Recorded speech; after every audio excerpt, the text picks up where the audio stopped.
বিসমিল্লাহির রহমানির রহিম।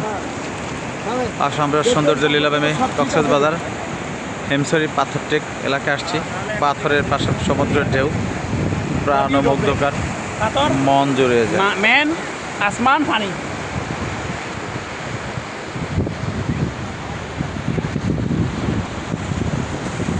আল্লাহর কুদরতের সৃষ্টি, না আসলে বোঝা যাবে না কত সুন্দর দৃশ্য।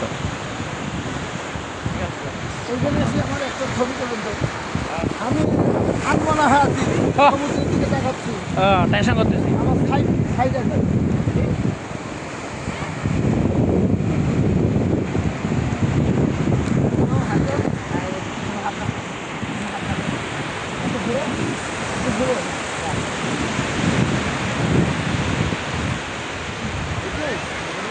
দেখি আপনি আপনার মতন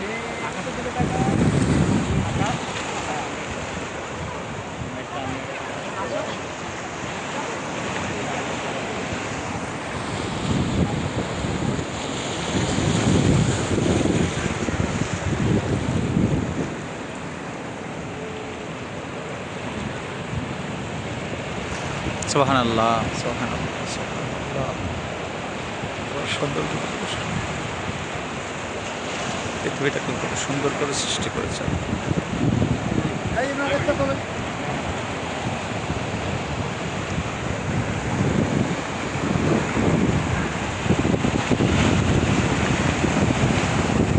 জানুয়ারি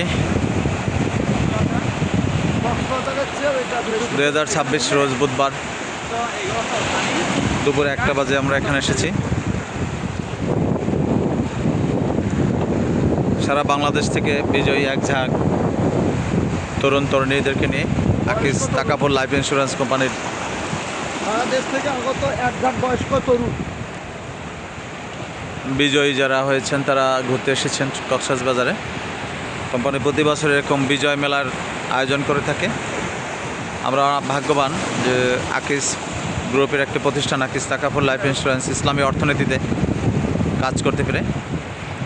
এখানে অসংখ্য মানুষ এসেছে, তার ভিতরে আমাদের অনেকে এসেছেন। এই মুহূর্তে আমরা দেখতে পাচ্ছি হাটহাজারের ইনচার্জ ফারুক সাহেবকে। এখন আমরা দেখতে পাচ্ছি আমেনুর স্যার রংপুর ডিভিশনের ইনচার্জ, পাশাপাশি আরেক ভাই মনিরুল ইসলাম ডিজিএম সাহেবকে দেখতে পাচ্ছি আমরা। পাশাপাশি অসংখ্য মানুষ আমাদের বিভিন্ন জায়গায় আমরা ঘোরাঘুরি করতেছেন। মনোমুগ্ধকর একটা সুন্দর জিনিস, আর প্রাণ চাঞ্চল হয়ে যায়। আল্লাহ তাআলার অসম্ভব সৃষ্টি, সমুদ্রের মাঝে যে গোঠা পাহাড়ের মতো বড় বড় পাথর, অসাধারণ সমুদ্রের তুফান, অবাক করার দৃষ্টিতে তাকিয়ে থাকে অনেক মানুষ, মন ভালো হয়ে যায়। আলহামদুলিল্লাহ, আমি আহ্বান জানাবো যারা কক্সবাজার আসেননি তারা পরিবারকে নিয়ে আসার জন্য, এবং বিভিন্ন কোম্পানির মাধ্যমেও যদি সম্ভব হয় এসে বছরে 2-1বার একটু ঘুরতে আসা। মানসিকভাবে স্ট্রেস কাটানো যায়, মানসিকভাবে সুস্থ থাকার এক অসম্ভব ভালো লাগার একটা অনুভূতি। এরপর আমরা এখান থেকে যাব ইনানি বিচ। সবাইকে অভিনন্দন, এবং যারা দেখবেন তাদেরকে সবাইকে অভিনন্দন। আসসালামু আলাইকুম রহমতুল্লাহ।